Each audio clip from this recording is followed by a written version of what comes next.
Yeah! So, ఇక్కడ ఢిల్లీలో Haryana press meet గురించి ఇక్కడ మనందరం కలుసుకోవడం జరిగింది. ఇక్కడికొచ్చిన ప్రెస్ వాళ్ళందరికీ ప్రతి ఒక్కరికి థ్యాంక్ యూ అండి.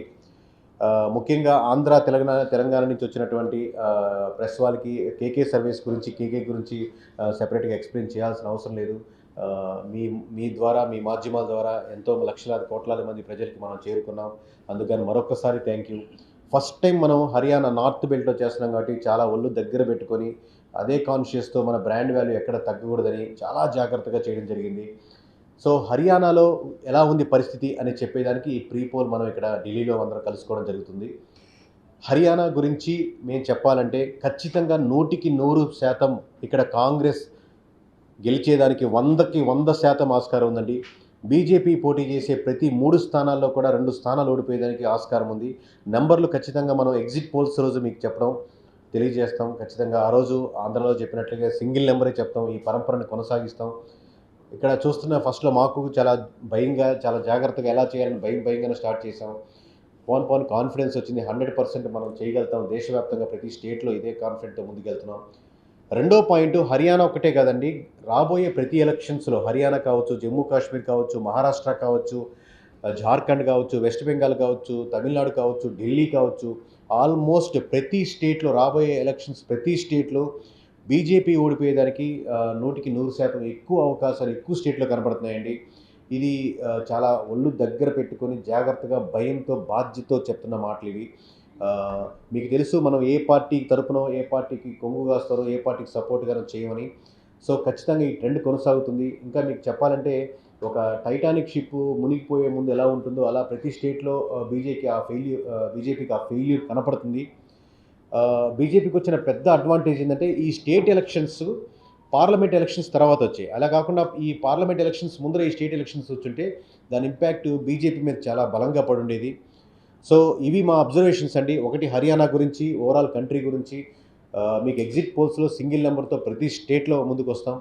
థ్యాంక్ యూ ఇంత దూరం మమ్మల్ని ఆదరించినందుకు, పిలవగానే అందరూ వచ్చినందుకు. సో, మీరేమైనా క్వెషన్స్ ఉంటే Hindi or English or Telugu I'm ready to answer అండి. హర్యానాలో కూడా ఏ అంశాల ప్రాతిపదికన ఈ డిఫరెన్సెస్ కనిపిస్తుంది? కాంగ్రెస్ వస్తుంది అంటున్నారు కదా! దానికి ఏ అంశాలు అక్కడ ప్రభావితం చేస్తాయి? హిందీయా, తెలుగా అండి? తెలుగు. తెలుగు రాయండి. సో, హర్యానాలో మెయిన్‌గా ప్రభావితం చేసే అంశాలొచ్చి, ఒకటి మీకు హర్యానాలో తిరిగితే అండి, అందరూ చెప్పే రీజన్స్ ఉంటాయి. ఇప్పుడు జాట్లుంటారు, లేకపోతే 10 సంవత్సరాల నుంచి బీజేపీ ఉంది కదా! దాని యాంటీ ఇయని కాదు.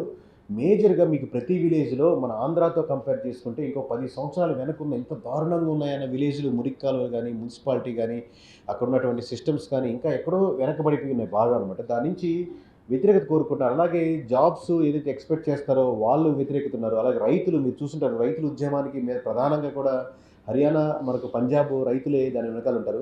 దానికి బ్యాక్‌గ్రౌండ్ జాట్స్ కావచ్చు, ఇంకో క్యాస్ట్ కావచ్చు, రకరకాలుగా ఉండొచ్చు. కానీ మెయిన్‌గా ఉద్యోగాలు లేకపోవడం, మున్సిపాలిటీ దారుణంగా ఉండడం, రైతుల సమస్యలు తీర్చట్లేదని బలంగా వాళ్ళు నమ్మడం, వీటికి ఆల్టర్‌నేటివ్‌గా ఉంది కాబట్టి కాంగ్రెస్‌కెళ్తున్నారు. ఈ విజయం ఖచ్చితంగా నేను చెప్పినట్టు చాలా సార్లు ఈ విజయం బీజేపీ కాంగ్రెస్‌కి అందిస్తున్న విజయం గాని, కాంగ్రెస్ విజయం కాదు. బీజేపీ నుంచి కాంగ్రెస్‌కి బలంగా వెళ్తున్నట్టు ఓట్ బ్యాంకింగ్. చెప్తాను. ఖచ్చితంగా చెప్తాను సార్. ఎగ్జిట్ పోల్స్‌లో సింగిల్ నెంబర్‌తో చెప్తాను. ఇప్పుడు కరెక్ట్ ప్రీ పోల్ కాబట్టి ఇప్పుడు చెప్పడం కరెక్ట్ కాదు. ఎగ్జిట్ పోల్స్ సాయంత్రం రోజు సింగిల్ నెంబరే చెప్తాను యాజ్ యూజువల్. అంటే బీజేపీ మీద ఉన్నటువంటి వ్యతిరేకతతోటి కాంగ్రెస్ అడ్వాంటేజ్ ఉంది. 100% సార్. అలాగే at the same time Rahul Gandhi గారికి కూడా ఇండివిడ్యువల్ ఇమేజ్ కంపారిటివ్‌లీ మాకు చూస్తున్నటువంటి డేటాతో గడిచిన 10 ఇయర్స్ డేటాతో పోలిస్తే ఇప్పుడు ఆ క్రెడిబిలిటీ కంపారిటివ్‌లీ ఇండివిడ్యువల్‌గా పర్లేదని పెరుగుతుంది. కోర్ బీజేపీ ఓట్ బ్యాంకింగ్ కోర్‌కే ఉందండి. ఎప్పుడైతే అంటే మతం పరంగా లేకపోతే ఏదైతే నమ్ముతారో ఇలాగే ఉండాలి. ఈ పార్టీ లేకపోతే దేశం అన్యాయం అయిపోద్ది అని ఏదైతే భావజాలం ఉందో అలాగే ఉంది. అలాగే కోర్ కాంగ్రెస్ ఓట్ బ్యాంకింగ్ కూడా ఉంది. బట్ గడిచిన రెజిమ్‌లో కాంగ్రెస్ యొక్క స్కామ్స్ చూసి ఇటొచ్చిన ఓట్ బ్యాంకింగు ఈ 10, 12 సంవత్సరాల్లో కంపారిటివ్‌లీ మళ్ళీ అలా మూవ్ అవుతుంది ఓవరాల్‌గా. షిఫ్ట్ అవుతుంది ఈ ఓట్ బ్యాంకింగ్. పైన ఉన్నటువంటి 10-15% ఆఫ్ ఓట్ బ్యాంకింగ్ బీజేపీ నుంచి మళ్ళీ కాంగ్రెస్‌కి షిఫ్ట్ అవుతుంది. ఈ ఓట్ బ్యాంకింగే మేజర్ డిఫరెన్స్ తీసుకొస్తుంది. ఇప్పుడు అక్కడ బీజేపీకి వ్యతిరేకంగా కాంగ్రెస్ ఒక కూటమిగా పోటీ చేస్తుంది. కరెక్ట్. తర్వాత ఆపు పోటీ చేస్తుంది. తర్వాత బీఎస్పీ జనజానక్ పార్టీ అనే జేజేపీ. సో యాంటీ ప్రభుత్వ బీజేపీ మీద అంత వ్యతిరేకత ఉన్నప్పుడు ఈ వ్యతిరేక ఓటు కాంగ్రెస్ మళ్ళీ ఓటుని ఈ కూటమిలో చూపించుకునే అంటే ప్రజలు ఇంతకుముందు అంటే ఇదే సార్ చెప్పింది. దీని ముందు ఒక ఎగ్జాంపుల్ చెప్తున్నాను. ఇప్పుడు సర్వే కంపెనీస్ కూడా ఎక్కువ మంది ఫెయిల్ అయ్యేదానికి కారణం ఏంటంటే మీరు ఎవరికి ఓటేస్తారంటే క్లారిటీగా మీరు ఏ పార్టీకి చెందిన వాళ్ళు తెలిసిపోయి దాని తగ్గట్టుగా ఆన్సర్ ఎలా చెప్తారో, నా ఓటు దీనికి వేస్ట్ అయిపోతుంది, ఖచ్చితంగా దీన్ని బలంగా గెలిచే పార్టీకే ఓటేద్దామని ఆమ్ ఆద్మీ పార్టీ కావచ్చు, జేజేపీ కావచ్చు, ఎల్ఎల్పీ పార్టీస్ కావచ్చు, లేదా బీఎస్పీ పార్టీ ఓట్ బ్యాంకింగ్ కూడా ఏది స్ట్రాంగ్గా అగేనిస్ట్గా నిలబడుతుందో ఆ మెజారిటీ ఓట్ బ్యాంకింగ్కే పీపుల్ అక్కడ మొగ్గు చూపుతున్నారు.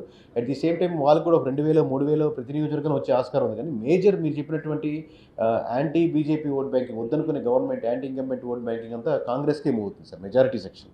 కేజ్రీవాల్ గారు జైలు నుంచి బయటకు వచ్చారు, రేపు ఆయన హర్యానా ఎన్నికలు కూడా ప్రచారం కరెక్ట్ చేస్తారు. అది ఏమన్నా ఆపు అభ్యర్థులకి అంటే డిలే అయిపోయింది సార్, డిలే అయిపోయింది. అంటే స్టార్టింగ్లో ఉంటే బాగుండేది. ఇప్పుడు అనుకున్న దానికంటే డిలే ఏంటంటే ఒకటి టైం ఫ్యాక్టర్ లేట్ అవ్వడం, చాలా రోజుల వరకు కూటమి కట్టేదానికి వెయిట్ చేయడం, సీట్లు సర్దుబాటు కాకపోవడం, వీళ్ళు 10 అడగడం 5కు రావడం, లేకపోతే వాళ్ళు 20 ఎక్స్పెక్ట్ చేయడం ఆమ్ ఆద్మీ పార్టీ. సో ఈ విధంగా సీట్ ఎక్స్పెక్టేషన్ లేట్ అయ్యేసరికి ఆల్రెడీ ఈ కాంగ్రెస్కి అది బలమైంది. సో కాంగ్రెస్ క్లారిటీగా ఒక 4-5 సీట్లు మించి ఇచ్చేదానికి రెడీగా లేదు. వాళ్ళు అడిగినట్టు 20 కానీ 25 సీట్లు రెడీగా లేదు. కాబట్టి ఆ డిలే జరగడం వల్ల ఆమ్ ఆద్మీ పార్టీ కూడా బాగా నష్టపోయింది. ఇదే రిజిగ్నేషన్ ఆమ్ ఆద్మీ పార్టీ కేజ్రీవాల్ గారు ఒక couple of years back, 3 years back ఆల్టర్నేట్గా చేసి తిరుగుంటే ఎంతో కొంత పుంజుకునేదానికి ఆస్కారం ఉండేది.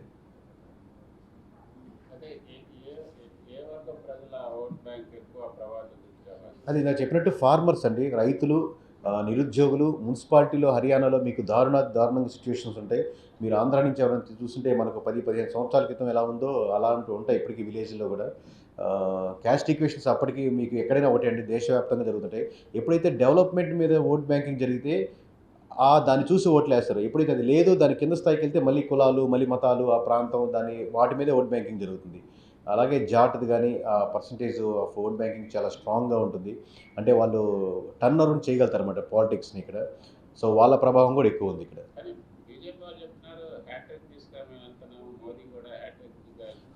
కరెక్టేనండి, బీజేపీ హ్యాట్రిక్ దిశగా వెళ్తుందని చెప్తారు కదండి. ఖచ్చితంగా మేము ఓడిపోతున్నాం, కాంగ్రెస్ గెలుస్తుందని ఏ పార్టీ చెప్పదు కదా.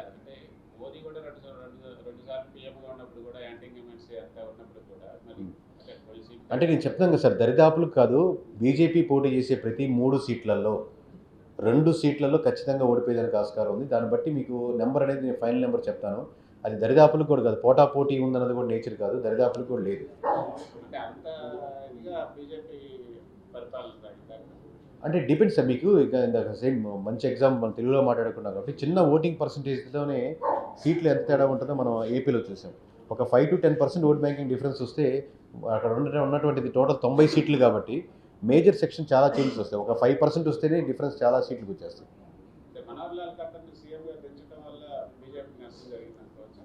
అంటే ఒక రాంగ్ నోషన్ వెళ్ళింది సార్ వరామరి గారు. దాని ప్రభావం స్టెప్ బై స్టెప్ ఒకటి మార్చడం కూడా. జాతీయ స్థాయిలో మోడీ ఉండే ఇమేజ్ కానీ, అంటే జాతీయ స్థాయి కేంద్ర ప్రభుత్వం ఇప్పుడు మొన్న ఆయుష్మాన్ భారత్ 70,000 పైగా పెంచడం, అంటే కేంద్ర ప్రభుత్వం ఏవైతే చేస్తుందో వాటి ప్రభావం అక్కడ ఉండే అవకాశం ఉందా? ఉంది sir. At the same time ఇందాక చెప్పినట్టు రాహుల్ గాంధీ గారి గ్రాఫ్ ఎలా పెరుగుతూ కనబడుతుందో మాకు అబ్జర్వేషన్లో, అలాగే మోడీ గారి ఇమేజ్ మీదే వెళ్తే ఓట్ బ్యాంకింగ్ అలాగే తగ్గేదానికి సో కాల్డ్ ఇప్పుడు దాకా వర్కౌట్ అయినటువంటి స్ట్రాటజికల్ ఏ పాయింట్స్ మీద వెళ్ళారో, ఏ విషయాల మీద అయితే వాళ్ళు వెళ్ళారో అదే పాయింట్ల మీద వెళ్తే మటుకు ఓటు వేసేదానికి సిద్ధంగా లేదు. సేమ్ అదే గ్రూప్ ఆఫ్ పర్సన్స్, అది ఎవరైనా కానీ.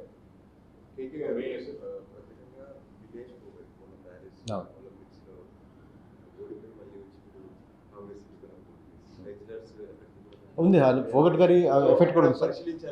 కరెక్ట్. ఆ పోటీ చేసిన నియోజకవర్గం కూడా వెళ్ళిన పర్సన్ కూడా వెళ్ళాను. సో ఫోగట్ మామూలుగా ఆల్రెడీ జాట్స్ వ్యతిరేకంగా ఉన్నారు. జాట్స్ ఫార్మర్స్ బేస్లో ఉంటారు, ప్లస్ బలంగా ఉంటారు. కమ్యూనిటీ చాలా అంటే అవుట్ స్పోకన్ కానీ స్ట్రెంగ్త్ కానీ వాళ్ళల్లోనే ఎక్కువ. మనకు పైల్వాన్ మన సైడ్ లేదు కానీ ఆంధ్ర సైడ్ ఎక్కువ, ఆ సైడ్ వెళ్ళే వాళ్ళు కూడా వాళ్ళ సైడ్ ఎక్కువ ఉంటారు. సో అదే కమ్యూనిటీ అదే ఏరియాకి సంబంధించిన వాళ్ళు కాబట్టి ఆల్రెడీ ఆ నియోజకవర్గం కాంగ్రెస్కే ఫెచ్చింది. ఇది రావడం వల్ల చుట్టుపక్కల నియోజకవర్గాలు కూడా ఎక్కువ స్ట్రెంత్ అవుతుంది మౌత్ పబ్లిసిటీ. ఎందుకంటే తను ఇప్పుడు ఇంటర్నేషనల్ ఫిగర్గా అయ్యారు కాబట్టి బ్రిడ్జ్ భూషణ్ వాళ్ళు జరిగిన ఇష్యూస్ని క్లోజ్గా అబ్జర్వ్ చేయడం జరిగింది హర్యానాలో. సో కాబట్టి దాని ఎఫెక్ట్ కూడా ఆబ్వియస్లీ కాంగ్రెస్కి మంచి ఫెచ్ అవుతుందండి.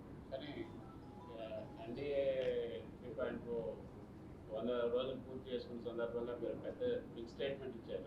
రాబోయే రోజుల్లో మొత్తం బీజేపీ ఓడిపోబోతుంది. 100% సార్. మీరు చూసుకోండి, రాసి పెట్టుకోండి. కమింగ్ ఎలక్షన్స్ హర్యానా కావచ్చు, జమ్మూ కాశ్మీర్ కావచ్చు, మహారాష్ట్ర కావచ్చు, జార్ఖండ్ కావచ్చు, ఢిల్లీ కావచ్చు, వెస్ట్ బెంగాల్ కావచ్చు, తమిళనాడు కావచ్చు, ఇదే రేంజ్లో వెళ్తే మటుకు మోస్ట్ ఆఫ్ ది అన్ని స్టేట్స్లో కూడా మీకు డౌన్ఫాల్ ఆఫ్ ది బీజేపీ కనపడేదానికి ఆస్కారం ఉంటుంది. ఈ ఒకసారి ఈ ఎఫెక్ట్ స్టేట్ కంట్రీ వైడ్గా బీజేపీ పని అయిపోయిందన్న నానుడు పెరుగుతూ ఉందనుకోండి, ఖచ్చితంగా అది 2029 ఎలక్షన్స్కి ముందుగానే ఫిక్స్ అయిపోతారు అనమాట. బీహార్ ఇంక చెప్తాను సార్, ఇంకా అబ్జర్వ్ చేయలేదు. ఇప్పుడున్న కంటిన్యూస్ ఎలక్షన్స్ మటుకు బీహార్ కూడా టఫ్గానే ఉంది. కానీ 2029కి వన్ నేషన్ వన్ ఎలక్షన్ వస్తే అప్పుడేమైనా అప్పుడు ఈక్వేషన్స్ మారే అవకాశం ఉంటుందా? ఎప్పుడు వచ్చినా అంటే ఎలక్షన్స్ పరంగా వెళ్తే మటుకు బీజేపీకి నష్టమే సార్. ఏ వన్ స్టేట్ వన్ ఎలక్షన్స్ వచ్చినా, ఒకేసారి వచ్చినా, విడివిడిగా వచ్చినా, కలిసికట్టుగా వచ్చినా అన్నట్టు ఎప్పుడు వచ్చినా అది ఇబ్బంది ఇప్పటి నుంచి మటుకు. బీజేపీ భవిష్యత్తు లేదంటే చిచి అట్లా ఏమి ఉండదు సార్. భవిష్యత్తు లేకపోవడం అంటే ఏముండదు సార్, ఎప్పుడు ఉండదు. బట్ ఆ డౌన్ఫాల్ కనపడుతుంది. ఇప్పుడు కాంగ్రెస్కి ఒకసారి ఎలా అయిపోయింది, ఎంతమంది మన టీడీపీకి 23 సీట్లకి వచ్చింది. సో అంత మాత్రం అప్పు కాలేదని అన్నారు. ఇప్పుడు మీకు యూపీలో సాపా ఉంది, సమాజ్వాదీ పార్టీ దారుణంగా ఉంది. మళ్ళీ మన పార్లమెంట్ ఎలక్షన్స్లో గ్రోత్ అయింది కదా. ఇన్ ద సెన్స్ రాబోయే ఎలక్షన్లో ఖచ్చితంగా గోయింగ్ ఫార్వర్డ్ ఇదే ఫార్మేట్లో వెళ్తే, ఇదే సిద్ధాంతాలు వెళ్తే, ఇదే పాలసీలో, ఇదే మేకింగ్లో వెళ్తే మటుకు బీజేపీకి వెళ్ళడం ఈ లైన్లో వెళ్తే కష్టం సార్, ఏదైతే ఫార్మాట్లో వెళ్తుంది. ఇప్పుడు మొన్న ఎలక్షన్లోనే బీజేపీ దేశవ్యాప్తంగా గెలిపోయింది. 100 రోజుల్లోనే ఎంత తేడా వచ్చింది? అదే సార్, ఇప్పుడు ఇండివిజువల్ స్టేట్ ఎలక్షన్స్ 3 జరిగేటప్పటికి, పార్లమెంట్ ఎలక్షన్స్ జరిగేటప్పటికి ఒక 2-3% వేరియన్స్ ఉంటుంది. At the same time one by one step దిగేసరికి ఇప్పుడు మీకు మా హర్యానా ఎలక్షన్స్ రిజల్ట్ వచ్చాయి, ఓడిపోయింది. దాని ఎఫెక్ట్ మహారాష్ట్ర మీద పడుతుంది. మహారాష్ట్ర ఎలక్షన్స్ వచ్చాయి, జార్ఖండ్ మీద పడుతుంది. 1 by 1 యూపీ మీద, బీహార్ మీద, వెస్ట్ బెంగాల్ మీద 1 by 1 పడుతూ ఉంటుంది. ఒక్కసారి డౌన్ఫాల్ మొదలైతే మళ్ళీ దాన్ని లేపడం అనేది అదే ఫార్మాట్లో వెళ్తే కష్టం. అంటే నేను అలైన్మెంట్ మార్చుకున్న, స్ట్రాటజికల్ అప్రోచ్ మార్చుకుంటే తప్పితే. మీరు పరిశీలించిన దాని ప్రకారం రోజు రోజుకి రాహుల్ గాంధీ గ్రాఫ్ పెరుగుతుంది, మోడీ గారి పాపులారిటీ తగ్గుతుంది 100%. వాళ్ళు లక్కీ అనొచ్చు, అదృష్టం అనొచ్చు. ఈ ఎలక్షన్స్ పార్లమెంట్ ఎలక్షన్స్ కంటే ముందు వచ్చుంటే మటుకు పార్లమెంట్ ఎలక్షన్స్లోనే మొన్న జరిగిన ఎలక్షన్స్లో కాంగ్రెస్ మంచి ఫెచ్ చేయండి. బికాస్ మౌత్ పబ్లిసిటీ ఎలాగ ఏం మాట్లాడుకుంటారో జనాలు చూస్తున్నారు, అక్కడ గెలిచింది, ఇక్కడ గెలిచింది, ఇక్కడ ఓడిపోతుందంటే అది extra 2-3% extra add vote banking add అవుద్ది. సారీ, కానీ ఇప్పుడు ప్రతి క్యాబినెట్లో కూడా కొన్ని కీలకమైన నిర్ణయాలు, విప్లవాత్మకమైన నిర్ణయాలు తీసుకుంటున్నారు మోడీ గవర్నమెంట్లో. సో వీటన్నిటి ప్రభావం అదే సార్, స్టిల్ ఇప్పుడు దాన్ని రివైవ్ చేయాలంటే ఓవరాల్గా మీకు గ్రౌండ్ రియాలిటీ ఏంటి? ఉద్యోగం కోల్పోయి, ఉద్యోగాలు లేక, డిగ్రీలు చదివి, ఇంజనీరింగ్ చదివి, లేకపోతే 5,000కో 10,000కో జాబులు చేసేవాళ్ళు నిజంగా వాళ్ళు హ్యాపీగా ఫీల్ అయితే మళ్ళీ బీజేపీ రివైవ్ అవుద్ది. ప్రైవేట్ హాస్పిటల్కి, ప్రైవేట్ స్కూల్కి 30,000, 40,000 ప్రతి సంవత్సరానికి ఖర్చు అవుతూ, అలా కాకుండా అబ్బా నా గవర్నమెంట్ హాస్పిటల్, గవర్నమెంట్ స్కూల్స్ అద్భుతంగా ఉందని రివైవ్ చేయగలిగితే మళ్ళీ బీజేపీ రివైవ్ అవుద్ది. ఎక్కడికైనా పోలీసులు వెళ్ళినప్పుడు, లేదన్నా మనకు అవసరం ఉన్నప్పుడు అక్కడ స్కామ్స్ కాకుండా లేదా లంచాలు లేకుండా చేయగలిగితే రివైవ్ అవుద్ది. రివైవ్ పాయింట్స్ అంటే నా జీవితంలో ఎటువంటి మార్పులు వచ్చారనుకోండి, అప్పుడు వాళ్ళు మళ్ళీ బ్యాక్ టు స్టిక్ అని అవుతారు. ఇదే ఫార్మాట్ అంటే ఏ పద్ధతిలో వెళ్తుందో అదే పద్ధతిలో వెళ్తే మటుకు రివైవ్ అవ్వదు. బీజేపీ కేంద్ర ప్రభుత్వంలో లక్షల కోట్లు ఖర్చు పెట్టి అనేక మౌలిక సదుపాయాల ప్రాజెక్టులని పెడతా ఉన్నారు. రైల్వేస్ కానీ, ఎయిర్పోర్ట్స్ కానీ, రోడ్స్ కానీ ఇట్లా. సో ఆ మౌలిక సదుపాయాల ప్రాజెక్టులు ఖర్చు చేసేటప్పుడు పరోక్షంగా, నేరుగా ప్రభుత్వ ఉద్యోగాలు కాదు కానీ పరోక్షంగా అంటే ఆ ప్రాజెక్టుల కారణంగా కొన్ని వేల మంది యువతకు ఉపాధి అవకాశాలు అయితే ఉంటాయి కదా. అంటే మీరు టాప్ ఓవరాల్ పిక్చర్ అడుగుతున్నారు సార్. ఇండివిజువల్గా ఒక వ్యక్తి ఒక ఊర్లో నుంచి తన ఉద్యోగంకి వెళ్ళేటప్పుడు నాకు ఉద్యోగం ఉందా లేదా, నాకు మంచి వస్తున్నాయి లేదా, నా పిల్లలకి స్కూల్ ఉందా లేదా, మంచి స్కూల్, నా హాస్పిటల్కి గవర్నమెంట్కి వెళ్ళగలుగుతున్నా లేదా, అక్కడెక్కడో నేషనల్ హైవే వేస్తున్నారు కదా బాగుంది అనుకునే వాళ్ళు కొంతమంది ఉంటారు. నేషనల్ హైవేలో వెళ్తే నేను ఇక్కడి నుంచి ఒక 600 కిలోమీటర్లు వెళ్తే 600 రూపాయలు ఖర్చు పెట్టేస్తున్నాను, ఇంకేంటి వాళ్ళు చేసేది, నా డబ్బులతో మళ్ళీ తీసుకుంటారు కదా, 10 సార్లు వెళ్తే 6,000 రూపాయలు ఖర్చు అవుతుంది కదా అని బాధపడే వాళ్ళు ఉంటారు. Most of the vote banking వాడి దినచర్యలో రోజు చూసే దాంట్లో ఇప్పుడు మనం రీఛార్జ్ చేసుకుంటాం, రోడ్డు మీద